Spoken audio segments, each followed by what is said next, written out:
പേഷ്യൻസിനെ വിളിക്കട്ടെ. Token number 1 Chinnamma. Token number 1 Chinnamma. എന്താ പേര്? ചിന്നമ്മ. എത്ര വയസ്സുണ്ട്?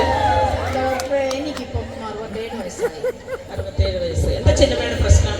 എൻ്റെ പ്രശ്നം എന്ന് പറഞ്ഞാൽ പ്രശ്നമാണോ എന്ന് എനിക്കറിയത്തില്ല. എന്നാൽ ഡോക്ടർ പറയണം എനിക്ക് പ്രശ്നമാണോ എന്ന്.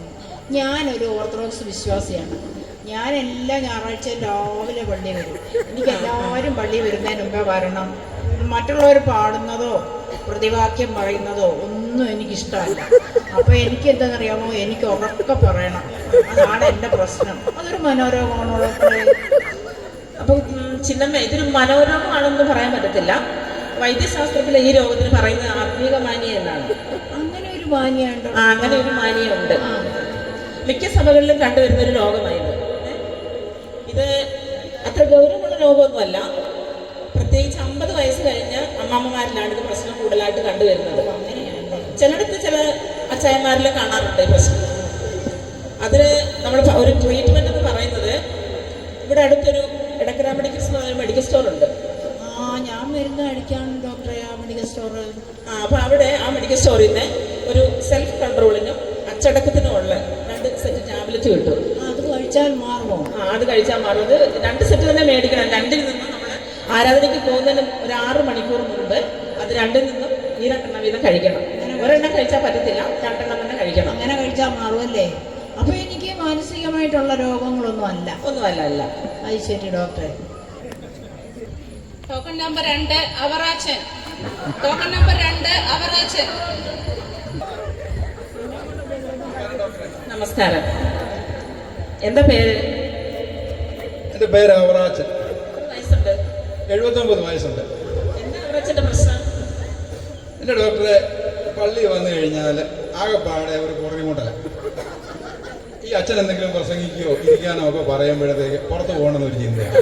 ആകെപ്പാടെ ഒരു ചേനക്കേട് പോകും. ഒരു പൊളിച്ച് വരും, ഇവിടെ നിന്ന് ഇങ്ങോട്ട് വരും. ഇങ്ങോട്ട് വന്നിട്ട് ഒരു വല്ലാത്തൊരു ബുദ്ധിമുട്ടാണ്. അച്ഛനെ വചനത്തിലുള്ള സമയത്ത് ഇരിക്കാനൊക്കെ പറയുമ്പോൾ എനിക്ക് പുറത്ത് പോകണം. യാതൊരു കാരണവശാലും പള്ളിക്കകത്തിരിക്കാൻ വലിയ ബുദ്ധിമുട്ട്. ഇതൊരു അസുഖമാണ്. അപ്പൊ ഈ കൊളുത്തിവലിയാണ് അവറാച്ചന്റെ പ്രശ്നം. അതെ. പ്രത്യേകിച്ച് ഈ വചനം കേൾക്കുമ്പോഴാണ് ഈ കൊളുത്തിവലി കൂടുതലായിട്ട് കാണുന്നത്. അപ്പൊ അത് സാധാരണയായിട്ട് 30-35 വയസ്സ് കഴിഞ്ഞ് ചെറുപ്പക്കാരിലാണ് ഈ പ്രശ്നം കൂടുതലായിട്ട് കണ്ടുവരുന്നത്. ഞാൻ അങ്ങനെ കണ്ടിട്ടുള്ളത്. ഈ വചനം എന്ന് പറയുന്നത് ഇരുവായ്ത്തലയുള്ള വാളാണ്. അത് നമ്മുടെ സന്ധി മഞ്ചകളെ തുളച്ചു കയറും. അപ്പം അച്ഛൻ പ്രസംഗിക്കുമ്പോൾ ഈ വചനം സന്ധി മഞ്ചകളെ തുളച്ചു കയറുന്ന സമയത്തായിരിക്കും ഈ പുറത്തിറങ്ങി പോകണമെന്ന് തോന്നുന്നത്. ആ കുളിവരി അനുഭവപ്പെടുന്നത്. എന്തോ അവറാച്ച ഇത്?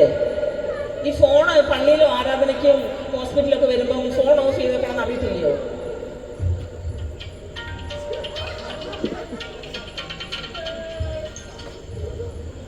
എൻ്റെ ഡോക്ടറെ, ഇതെൻ്റെ മോന് അമേരിക്കയിൽ നിന്ന് അയച്ചു തന്നതാണ്. ഇതെനിക്ക് ഉപയോഗിക്കാനൊന്നും മര്യാദയ്ക്ക് അറിയത്തില്ല. അവൻ പറഞ്ഞിരിക്കുന്ന, അവൻ വിളിക്കുന്ന സമയത്ത് ഇതിലൊരു പച്ച കത്തും. അപ്പോൾ അത് മേലോട്ട് പിടിച്ച് തെള്ളിയാൽ സംസാരിക്കാമെന്ന് പറയും. സംസാരിച്ച് കഴിയുമ്പോൾ ഇതിലൊരു ചുമന്ന കത്തി വരും. അപ്പോൾ അത് മേലോട്ട് പിടിച്ച് തെള്ളിയാൽ അതങ്ങ് ഓഫാകുമെന്ന് പറയും. അപ്പോൾ ഇത് എനിക്ക് കൂടുതലായിട്ട് നമ്മുടെ വീട്ടിലുണ്ട്, മറ്റേ പള്ളിയുള്ള ഫോണൊക്കെ ഉണ്ട്. പക്ഷേ അത് നമുക്ക് കൊണ്ട് പള്ളിയിലേക്ക് വരാൻ പറ്റത്തില്ലല്ലോ. അപ്പോൾ അതുകൊണ്ട് ഇതും കൊണ്ട് ഇങ്ങനെ നടക്കുക. അപ്പൊ അവറാച്ചനെ ഈ പള്ളിയിലും ഹോസ്പിറ്റലൊക്കെ വരുമ്പോഴേ അവിടെ കുഞ്ഞു പിള്ളേരാണ്. പള്ളിയിൽ നമ്മൾ വരുമ്പോൾ കൊച്ചു പിള്ളേർക്ക് വരെ ഇതിന്റെ ABCD എല്ലാം അറിയാം. അപ്പൊ ആ പിള്ളേരോടൊന്ന് പറഞ്ഞാൽ മതി, മോനെ ഇതൊന്ന് സൈലന്റ് ആക്കി തരാൻ അല്ലെങ്കിൽ ഓഫ് ആക്കി തരാൻ പറഞ്ഞാൽ മതി. അയ്യോ, എൻ്റെ ഡോക്ടറെ, മോൻ പറഞ്ഞിരിക്കുന്ന ഈ ഫോൺ കൊച്ചുങ്ങളുടെ കയ്യിലൊന്നും കൊടുക്കരുതെന്നാ. അമ്മമാരിത് കിട്ടിയാൽ ഉടനെ കളിയാണ്. അപ്പോൾ അതുകൊണ്ട് അവരുടെ കൊടുക്കരുതെന്നാണ് പറഞ്ഞിരിക്കുന്നത്. അപ്പൊ അവറാച്ചന്റെ മക്കൾ എപ്പോഴാണ് വിളിക്കുന്നത്? അവർ വൈകുന്നേരങ്ങളിലാണ് വിളിക്കുന്നത്. അപ്പൊ അവറാച്ചന്റെ പ്രശ്നം എന്ന് പറയുന്നത് കൊളുത്തിവലിയാണ്. അതെ. അതിനുള്ള മരുന്ന് പറയുന്നത് വചനമാണ്. അത് മാത്രമേ ഉള്ളൂ ഇതിന് പ്രതിവിധി. വചനമാകുന്ന പാലിൽ കൂട്ടി മിക്സ് ചെയ്തിട്ട് ഒരു 1 ml വീതം കഴിച്ചാൽ മതി. അപ്പൊ ഇത് ഭക്ഷണത്തിന് മുമ്പാണോ കഴിക്കേണ്ടത്? ഭക്ഷണത്തിന് മുമ്പ്, രാവിലെ നമ്മൾ ആരാധനയ്ക്കൊക്കെ വരുന്നതിന് മുമ്പ് കഴിച്ചാൽ മതി. കുഴപ്പമൊന്നുമില്ല, അത് മാറിക്കോളും കേട്ടോ. Thank you doctor. ഡോക്ടറെ, എനിക്കൊരു സംശയം. എനിക്കിനി ഫോൺ മാനിയാണോ എന്ന്. കാരണം എപ്പോഴും നോക്കിയാലും ഞാൻ ഇതിലൊക്കെ സംശയം. ഇഷ്ടംപോലെ പേഷ്യൻ്റ് അവിടെ ക്യൂ നിൽക്കുകയാണ്. സിസ്റ്റർ ഇപ്പോൾ അവിടെ പോയിരിക്കും, പിന്നെ നോക്കാം. എന്ത് പേര്? പേര് കുഞ്ഞമ്മയാണ് ഡോക്ടറെ. കുഞ്ഞമ്മയ്ക്ക് എന്താ പ്രശ്നം? എനിക്ക് പ്രശ്നം എന്ന് വെച്ചാൽ വലിയ പ്രശ്നമൊന്നുമില്ല. പക്ഷെ എല്ലാവരും പറയുന്നു സിസ്റ്റർ, എൻ്റെ എന്തോ ഒരു കാലബോധം എനിക്ക് കുറവാണ്. അതെന്താ ഡോക്ടറെ സ്ഥലകാലബോധം കുറവാണ്? സ്ഥലകാലബോധം. Okay okay. ഇതാരേ കൂടെ വന്നിരിക്കുന്നത്? അയ്യോ, ഇത് എനിക്ക് പറ്റിയൊരു അബദ്ധമാണ് എൻ്റെ ഡോക്ടറെ. എൻ്റെ മരുമോളത്. ഓ, വരുമ്പോൾ അന്യ പോയി. ആ, ഓക്കെ ഓക്കെ. അപ്പൊ കുഞ്ഞമ്മയുടെ പ്രശ്നം എന്ന് പറയുന്നത് ഇപ്പൊ എത്ര വയസ്സുണ്ട്? ഈ ചിങ്ങം പറഞ്ഞാൽ എനിക്ക് 90 വയസ്സായി ഡോക്ടറെ. 90 വയസ്സായെന്ന് പറയത്തില്ലല്ലോ. ഇല്ലേ? 90 വയസ്സില്ല, 84 വയസ്സ്. 84 വയസ്സ് ഞാൻ വെച്ചിട്ടുണ്ട് വീട്ടിലേക്ക്.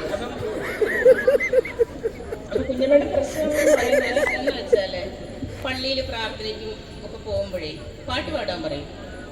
അപ്പൊ ഡോക്ടറെ ഞാനങ്ങ് ഉറക്കെ പാടും. എൻ്റെ കൂടെ 2-3 പേര് എണീറ്റങ്ങ് പാടാൻ തുടങ്ങും. ഞാനുണ്ട് വിട്ടു കൊടുക്കുന്നു. ഞാനൊരു 100-120 അല്ലെങ്കിൽ സ്പീഡിൽ അങ്ങ് പാടും. ഇത് ഒരു കുഴപ്പമാണോ ഡോക്ടറെ? ഇതൊരു കുഴപ്പമാണെന്ന് പറയാൻ പറ്റത്തില്ല. ഇത് ഹോർമോൺ കേട്ടിട്ടുണ്ടോ? അതെന്താ സാധനം? അത് നമ്മുടെ ശരീരത്തിൽ ഉണ്ടാകുന്നതാണ്. ആണോ? അപ്പം അമ്മച്ചിക്ക് ഈ ഹോർമോണിന്റെ പ്രശ്നമാണ് ഇത് കൂടുതലായിട്ട് വരുന്നത്. കാരണം ഇത് വിവേകമില്ലായ്മയുടെ ഹോർമോൺ കുറയുകയും അനുസരണമില്ലായ്മയുടെ ഹോർമോൺ കൂടുകയും ചെയ്യുന്നതിന്റെ പ്രശ്നമായത്. ഇത് കൂടുതലും ഈ പ്രായമായ അമ്മച്ചിമാരെ തന്നെ ഇത് കണ്ടുവരുന്നത്. എനിക്ക് പ്രായമായോ ഡോക്ടറെ? ചെറുതായിട്ട് വീട്ടിൽ വൈകിട്ട് സന്ധ്യാപ്രാർത്ഥന നടത്തുന്ന സമയത്ത് 6 മണിക്ക് ഇരിക്കും. ഇരുന്ന് കഴിഞ്ഞാൽ 9 മണി 10 മണിയാവും എണീക്കണമെങ്കിൽ.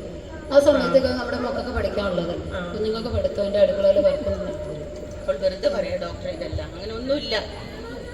അപ്പൊ അമ്മച്ചി, നമ്മള് പ്രാർത്ഥിക്കുന്നത് നമ്മൾ തന്നെയല്ലല്ലോ, നമുക്ക് മറ്റുള്ളവർക്കും വേണ്ടി കൂടിയല്ലേ നമ്മൾ പ്രാർത്ഥിക്കുന്നത്. തീർച്ചയായിട്ടും. അപ്പം അവർക്ക് ബുദ്ധിമുട്ടുണ്ടാകാത്ത രീതിയിൽ നമ്മൾ പ്രാർത്ഥിക്കാൻ നോക്കാം. നമ്മൾ ഒന്നിച്ചിരുന്ന് പ്രാർത്ഥിക്കുന്ന സമയത്ത് ആ പ്രാർത്ഥനയുടെ അളവ്, ഇപ്പൊ പിള്ളേർക്ക് പരീക്ഷയ്ക്കല്ലയോ, അപ്പം പ്രാർത്ഥനയുടെ അളവ് കുറച്ച് സമയം കുറയ്ക്കുക. ഒത്തിരി കുറയ്ക്കണോ ഡോക്ടർ? അല്ല, ഒത്തിരി കുറയ്ക്കാനല്ല, ആ ഒന്നിച്ചിരുന്ന് പ്രാർത്ഥിക്കുന്ന സമയം കുറച്ച് കുറയ്ക്കുക. ഇപ്പം വീട്ടിൽ പ്രത്യേകിച്ച് പണിയൊന്നുമില്ലല്ലോ, ഇല്ല, മരുമകളുണ്ട് വീട്ടില്. അപ്പം തന്നെ ഇരുന്ന് പ്രാർത്ഥിക്കുന്ന സമയം കൂട്ടുക. എത്ര വേണേലും പ്രാർത്ഥിക്കാമല്ലോ, കർത്താവ് കേൾക്കും. കേൾക്കുമല്ലേ? ശരി ഡോക്ടർ, എനിക്കൊരു സംശയം. എനിക്കെന്തോ ഒരു സ്ഥലകാലബോധം ഇല്ലാന്ന് ഡോക്ടർ പറഞ്ഞില്ലേ? എനിക്കതിന് മരുന്നൊന്നുമില്ലേ? ഇതിന് പ്രത്യേകിച്ച് മരുന്നൊന്നുമില്ല, പ്രാർത്ഥനയുള്ളൂ ഇതിന് മരുന്ന്. ഡോക്ടർക്ക് ശകലം കുറവാണോ എന്ന് എനിക്കൊരു സംശയമുണ്ട്. ഡോക്ടർ വീട്ടിൽ പോയിരുന്ന് നല്ലപോലെ പ്രാർത്ഥിക്കണം. ആ കാലബോധം ഡോക്ടർക്ക് കിട്ടിക്കോളും കേട്ടോ. എന്നാ ഞാൻ പോയി പ്രാർത്ഥിക്കാം ഡോക്ടറെ. Okay okay. എന്റെ പേര് ജോണ്. എത്ര വയസ്സായി? 14 വയസ്സ്. എന്താ മോന്റെ പ്രശ്നം? എന്താ മോനെ? മോന് പ്രശ്നം എന്ന് പറയുന്നത് എൻ്റെ ഡോക്ടറെ ഒന്നും പറയണ്ട. പള്ളി വന്നാലും കുടുംബ പ്രാർത്ഥനയ്ക്ക് ഇരുന്നാലും അവന് എഴുന്നേറ്റ് എന്തിനാ പോകുന്നതെന്ന് ചോദിക്കുമ്പോൾ പറയും മൂത്രമൊഴിവാണ്. മൂത്രമൊഴിവ് മാത്രമല്ല, ഈ പള്ളിയിൽ നിന്ന് എഴുന്നേറ്റ് പോകുമ്പോൾ ഒരു സെറ്റ് പിള്ളേരെയും പിടിച്ചോണ്ടാ പോകുന്നത്. എന്താ മോനെ ഇങ്ങനെ? പള്ളിയിലിരിക്കുമ്പോൾ പോകാൻ തോന്നുന്നു. ഓ, അങ്ങനെ പോകാൻ തോന്നുന്നതാണോ? അത് എപ്പോഴായി പോകാൻ തോന്നുന്നത് കൂടുതലായിട്ട്? പ്രസംഗത്തിന്റെ സമയത്താണ്. ഇല്ലയോ? ഈ പ്രസംഗത്തിന്റെ സമയത്താണ് ഈ പോകാൻ തോന്നുന്നത് അല്ലേ? അപ്പൊ ഇതൊരു രോഗമാണോ എന്ന് ചോദിച്ചാല് ഇതൊരു ചെറിയ രോഗമാണ്. അതിനിപ്പം തരണ്ടിയ മരുന്നെന്ന് പറഞ്ഞാല് അതിപ്പോ എന്റെ കയ്യിലില്ല. അപ്പം ഒരു കാര്യം ചെയ്യാൻ, വീട്ടിൽ ചെന്ന് മോനെ നല്ലതായിട്ടൊന്ന് ഉപദേശിച്ച് നോക്ക്. ഉപദേശിച്ചിട്ട് ശരിയായില്ലെങ്കിൽ ഒരു 10 ദിവസം കൂടെ കഴിയുമ്പോൾ കൂടെ കൊണ്ടുപോകാം. അപ്പൊ തന്നെ ഞാനൊരു കഷായം ഇവിടെ ഒരുക്കി വെച്ചേക്കാം. വടിയും ശാസനയും ജ്ഞാനത്തെ നൽകുമെന്ന് സഭാപ്രസംഗി പറയുന്നുണ്ട്. അപ്പൊ നമുക്ക് ആദ്യം ഒന്ന് ശാസിച്ച് നോക്കാം. പറ്റിയില്ലെങ്കിൽ ചൂരിലെടുത്തൊരു കഷായം കൂടെ കൊടുക്കാം. അപ്പൊ എന്താണേലും നന്നായി പോകും കേട്ടോ. അങ്ങനെ മോൻ തന്നെ പോയാലും മറ്റുള്ളവരെ കൂടെ വിളിച്ചോണ്ട് പോകരുത്, അത് ശരിയല്ല കേട്ടോ. തന്നെ വേണമെങ്കിൽ പൊക്കോ, ബാക്കിയുള്ള പിള്ളേരെ കൂടെ മോൻ വിളിച്ചോണ്ട് പോകരുത് കേട്ടോ. എൻ്റെ പൊന്ന് ഡോക്ടറെ, എനിക്ക് കഷായമൊന്നും വേണ്ട, ഞാൻ നന്നായിക്കോളാം. Okay okay.